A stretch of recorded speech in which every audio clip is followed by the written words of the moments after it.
أعوذ بالله من الشيطان الرجيم بسم الله الرحمن الرحيم. Lesson number 65, Surah An-Nisa, ayah number 142. إن المنافقين يخادعون الله وهو خادعهم. Indeed, the hypocrites think to deceive Allah, but He is deceiving them. The hypocrites, what is their behavior? That they pretend to have Iman, but inside their hearts they actually have kufr. They fluctuate between Iman and kufr. Why? In order to gain the benefits of being a Muslim, and also to gain benefits from the non-Muslims. So with this behavior, what are they trying to do? They're trying to deceive Allah. إِنَّ الْمُنَافِقِينَ يُخَادِعُونَ اللَّهَ. يُخَادِعُونَ is from the root letters kha, dal, ayn. And we read this word earlier in Surah Al-Baqarah. خَادَعَ يُخَادِعُ is to deceive someone. How? By showing on the apparent what is contrary to what is inside. To show on the apparent what is contrary to what is inside. So, what was the khida'? What was the deception of the hypocrites? They were showing Iman. They were pretending to be very righteous believers.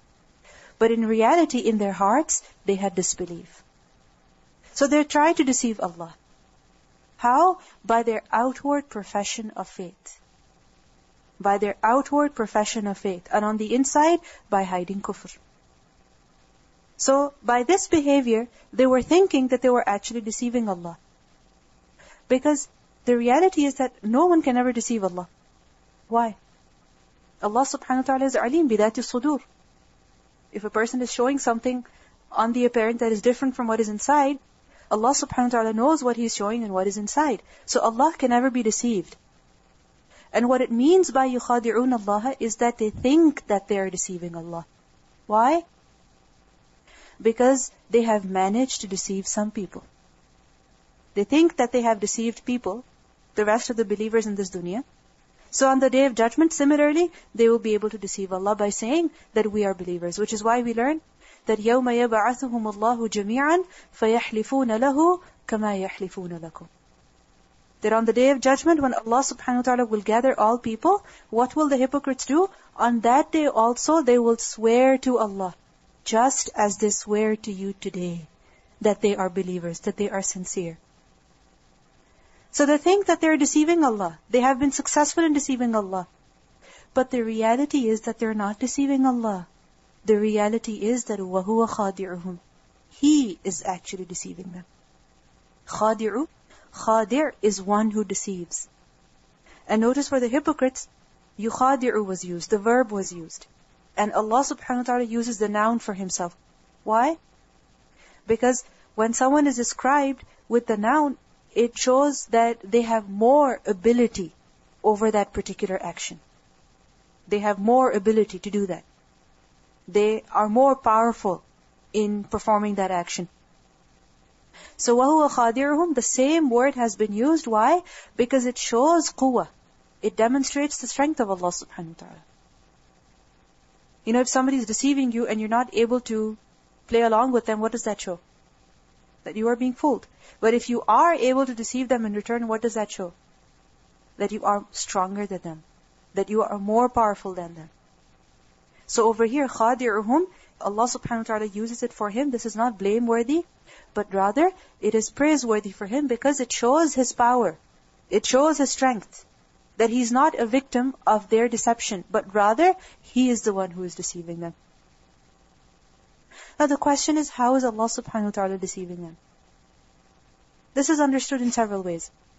First of all, that what this means is that He will punish them for their khida'. He will punish them for their deception. وَهُوَ خَادِعُهُمْ, because in the Arabic language, many times the word that is used for the sin, for the offense, the same word is used for punishment for that offense. The same word is used.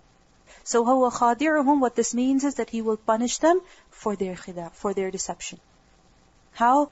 That they will be humiliated in this world, and they will also be humiliated in the akhirah. That their hypocrisy will be exposed. They're trying to hide it, but in fact it will be exposed. Secondly, it has been said that وَهُوَ خَادِعُهُمْ, He deceives them, meaning He gives them respite. He gives them respite. He does not punish them immediately. And as a result, what happens? They increase in their hypocrisy. As a result, they increase in hypocrisy. So, He gives them respite, He does not punish them right away, and thus they are deceived, thinking that they are right, thinking that they are fine. So, in fact, they are the ones who are in deception, thinking that they are okay because Allah subhanahu wa ta'ala does not punish them immediately.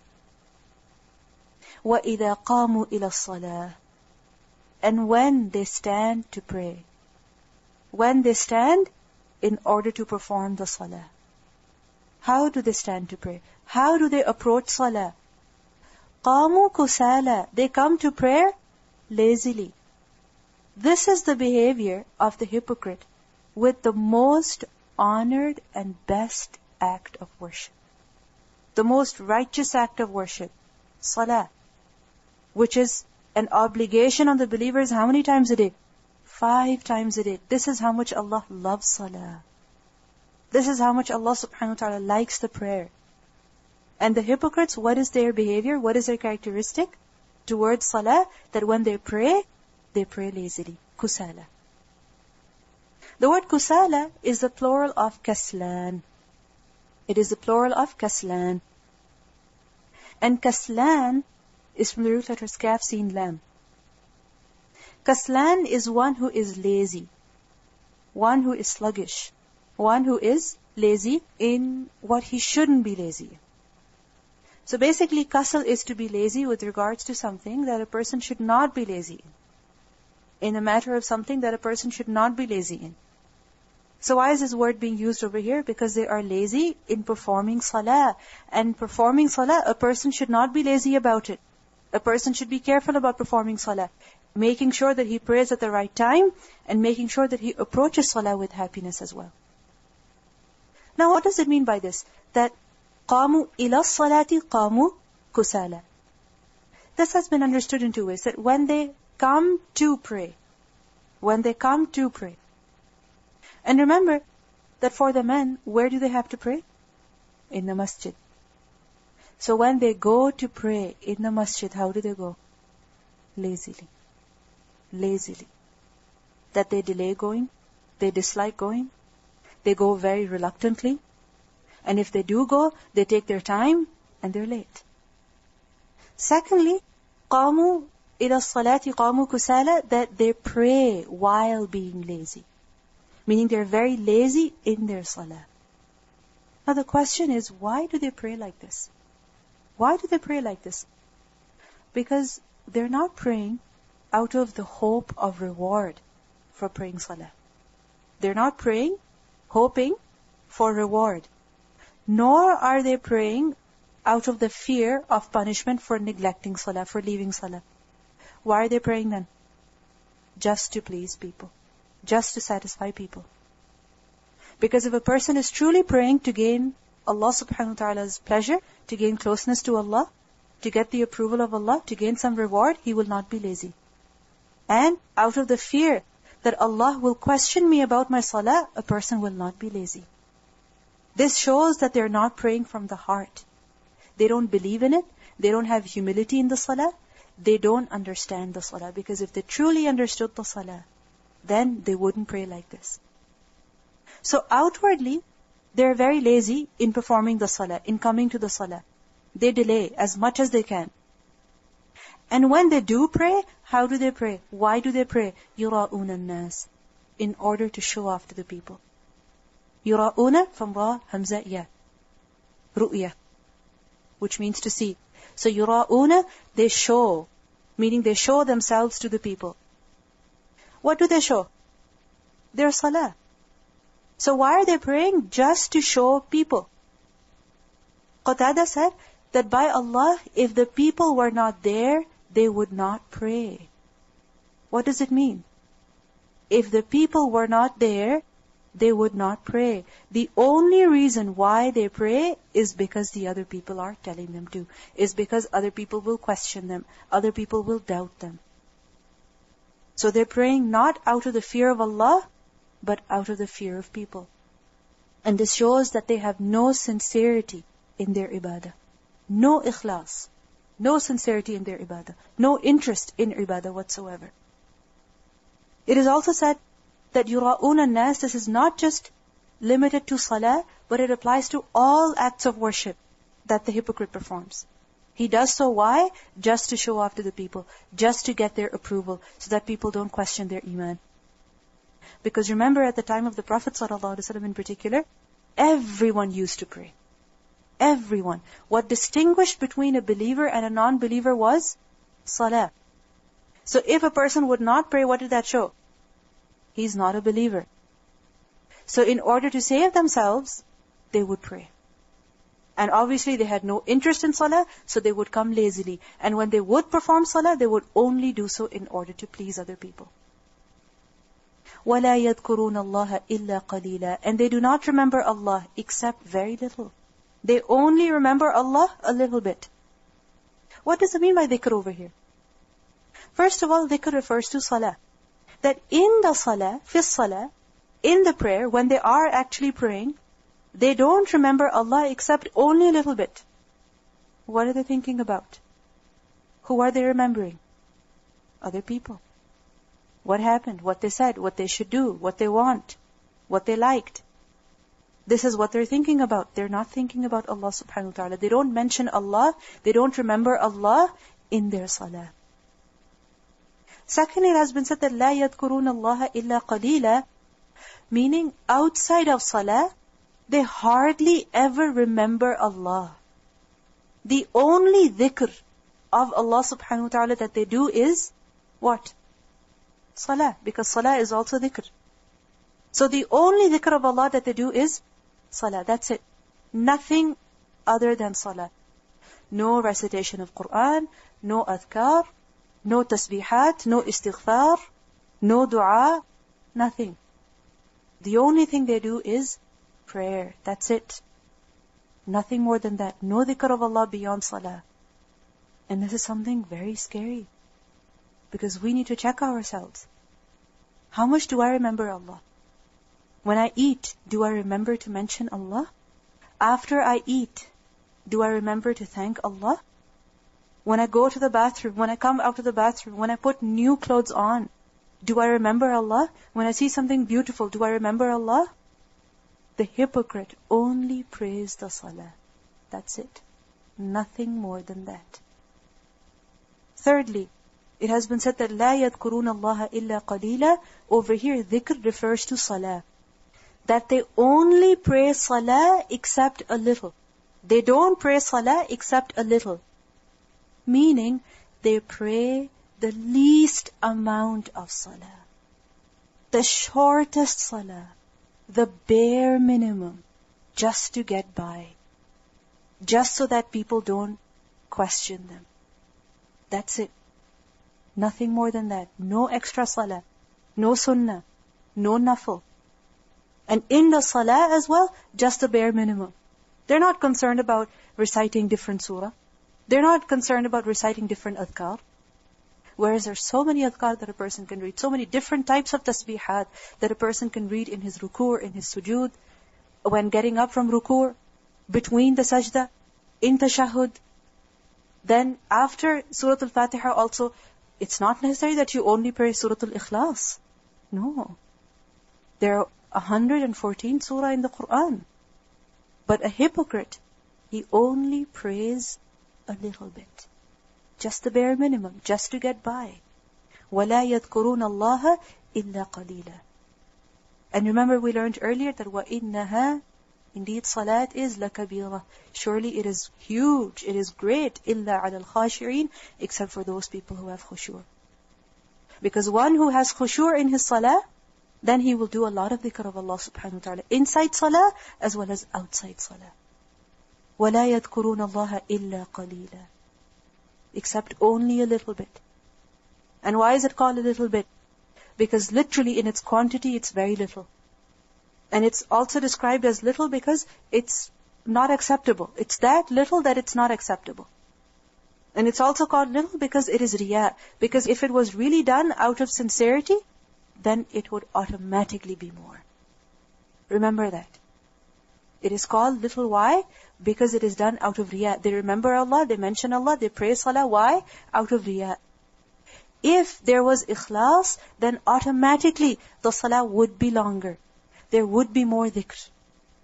It is riya that prevents them from remembering Allah subhanahu wa ta'ala more. What do we learn from this ayah? First of all, we learn that a person who tries to deceive others is actually deceiving himself. Especially someone who is trying to deceive Allah. That doesn't matter. Who cares? As long as people don't say anything to me. No. A person who tries to deceive others is actually deceiving himself. We also learn from this ayah that a person who is being given respite is also being deceived, is also in deception. A person who is being given respite, meaning he is not caught immediately, he's not punished immediately for the wrong that he has done. Many times what happens? Such a person falls in deception. That if I was wrong, then I would be punished. If I was wrong, then this good would not happen to me. If a person thinks like that, then he is in deception. Because when a person does something wrong, he should realize that this is unacceptable to Allah subhanahu wa ta'ala. And okay, even in this dunya, if I'm successful, in the akhirah, I will not be successful. And this is actually deception that a person is in. We also learn from this ayah that it is of hypocrisy, it is of nifaq, to approach the salah lazily, to perform the salah lazily. It is of hypocrisy, it is of nifaq, that a person performs the salah lazily, he approaches the salah lazily. Just think of it. If you have a friend, and you have to visit them, you have to meet them, you have to speak to them, and you really like them, are you lazy? Are you reluctant? Do you delay your meeting? No. You can't wait. People literally count down. Especially if they're meeting someone after a long time. Or if they really like someone, they wait to speak to them, they wait to meet them. Why is it that we claim that we love Allah subhanahu wa ta'ala a lot, but when it comes to praying salah, we are lazy, we are reluctant, we delay as much as we can. وَلَا يَأْتُونَ الصَّلَاةَ إِلَّا وَهُمْ كُسَالَى. The Prophet ﷺ said about the prayer of the hypocrite, that this is the prayer of the hypocrite. This is the prayer of the hypocrite. This is the prayer of the hypocrite. He sits watching the sun until when it goes down between the two horns of the devil, meaning until the sun is almost setting. Then he stands up and he pecks out 4 rak'ah. The word has been used, pecking. Just like a chicken pecks on the ground, a bird pecks on the ground. This is how he pecks. 4 rak'at. One sajda after the other sajda, 1 rak'ah after the other rak'ah. Without remembering Allah during them except a little. Just think about it. If you delay till the last moment and you have only a few minutes left, first of all, the salah is going to be very fast. Secondly, are you going to be able to remember Allah at all? Hardly. This is the prayer of the munafiq. This is what the Prophet ﷺ said, that he waits until the last moment. Until then, everything seems to be so important. Everything seems to be so important. But when the salah is about to come to an end, then he goes to pray and he pecks just like a bird, and he doesn't remember Allah subhanahu wa ta'ala except a little. The Prophet ﷺ also said that the heaviest salah, the heaviest prayers on the hypocrites are the Isha and the Fajr prayers. The heaviest salah on the hypocrite is which one? Isha and Fajr. These are the heaviest salawat on the hypocrite. And the Prophet ﷺ said that if they knew their reward, they would attend them even if they had to crawl. Even if they had to crawl to the masjid to pray salah. What does this show to us? That first of all, we should be careful about performing the salah, that we should not delay the salah. We should perform at the right time, as early as possible. Give salah priority. Why? Because if you give salah priority, then you will be able to remember Allah more. And if you delay, then what's going to happen? Till the last moment, you won't have much time, you can't concentrate, you won't be able to remember Allah. And we also learn from this hadith in particular, that the men, where should they perform their salah? In the masjid. And if, for some genuine reason, let's say the masjid is far, they're not able to go 5 times a day, then in that case, at least, Fajr and Isha. At least, Fajr and Isha. So it is our obligation as wives, as mothers, to encourage our men to pray salah in the masjid, at least Fajr and Isha. Because the Prophet ﷺ said that if they knew their reward, they would attend them even if they had to crawl. Like they were so sick that they weren't able to come. And the only way of coming would be crawling. They would crawl if they knew the reward of praying these 2 salah in the masjid. We also learn from this ayah that it is of hypocrisy to do riya of amalus salih, of a good deed. It is of hypocrisy to show off a good deed that a person is performing. And this warns us against riya, against showing off. Because when a person shows off a good deed even, it is not accepted. Allah subhanahu wa ta'ala does not accept it. The Prophet ﷺ said, "Man samma'a, samma'a Allahu bihi, wa man ra'a, ra'a Allahu bihi." Whoever wants to be heard of, Allah will make him heard of. And whoever wants to be seen, Allah will show him. That's it. He will get the reward in this dunya, nothing in the akhirah. Because Allah subhanahu wa ta'ala is tayyib. And He only accepts that which is tayyib. He only accepts that which is tayyib.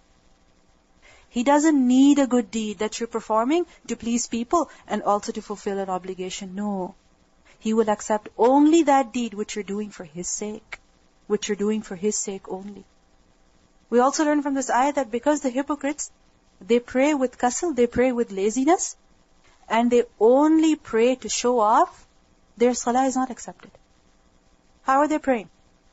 First of all, they approach as kusala. And secondly, yura'una nas, 2 things. And these are 2 things that prevent a good deed from being accepted. In Surah At-Tawbah, ayah number 54, we learn, وَمَا مَنَعَهُمْ أَن تُقْبَلَ مِنْهُمْ نَفَقَاتُهُمْ إِلَّا أَنَّهُمْ كَفَرُوا بِاللَّهِ وَبِرَسُولِهِ وَلَا يَأْتُونَ الصَّلَاةَ إِلَّا وَهُمْ كُسَالَى وَلَا يُنْفِقُونَ إِلَّا وَهُمْ كَارِهُونَ. And what prevents their expenditures from being accepted from them? But that they have disbelieved in Allah and in His Messenger, and that they come not to prayer except while they are lazy, and that they do not spend except while they are unwilling. So if a person does a good deed even, reluctantly, and in order to show off, that deed is not accepted. Even if it is salah. Why? Because when a person is performing the salah, he's not remembering Allah subhanahu wa ta'ala. You get reward of the salah depending on how much you were part of the salah, meaning how much concentration you had, with what niyyah you prayed. There's a hadith which tells us that لَكَ مِن صَلَاتِكَ مَا عَقَلْتَ مِنْهَا. You get of the salah, meaning you get reward of the salah as much as you understood of it. As much as you understood of it. So the part that you don't understand, the part that you don't know what you're saying, that you don't know if you're saying at-tahiyyat or you're saying the durood, that a person does not know if he is saying, if he's doing the first rak'ah or the second rak'ah. He's that lost. He's not remembering Allah even this much. So how much reward does a person get out of his salah? Only as much as he paid attention to. Only as much as he understood of it. لَكَ مِن صَلَاتِكَ مَا عَقَلْتَ مِنْهَا. But the hypocrite, how does he pray? How does he pray? That لَا يَذْكُرُونَ اللَّهَ إِلَّا قَلِيلًا. They don't remember Allah except only a little bit. So therefore, they don't get any reward. We also learn from this ayah that it is of hypocrisy to not remember Allah much. It is of hypocrisy to not remember Allah subhanahu wa ta'ala much. Because the hypocrites, their characteristic is that لَا يَذْكُرُونَ اللَّهَ إِلَّا قَلِيلًا. Whereas a believer, what did we learn about the ulul albab in Surah Al-Imran? الَّذِينَ يَذْكُرُونَ اللَّهَ قِيَامًا وَقُعُودًا وَعَلَى جُنُوبِهِمْ. In all states. The Prophet ﷺ, how much did he remember Allah? All the time, which is why we have all of these du'as, all of these adhkar, entering the washroom, coming out, putting new clothes on. There is a dua for everything. Remembering Allah subhanahu wa ta'ala all the time. Similarly, we learn وَالذَّاكِرِينَ اللَّهَ كَثِيرًا وَالذَّاكِرَاتِ. And the men who remember Allah a lot, and also the women who remember Allah a lot. Such is a true believer. And the hypocrite, on the other hand, does not remember Allah much. So we need to check ourselves. How much do we remember Allah? Recitation. إن المنافقين يخادعون الله وهو خادعهم وإذا قاموا إلى الصلاة قاموا كسالى يراءون الناس ولا يذكرون الله إلا قليلا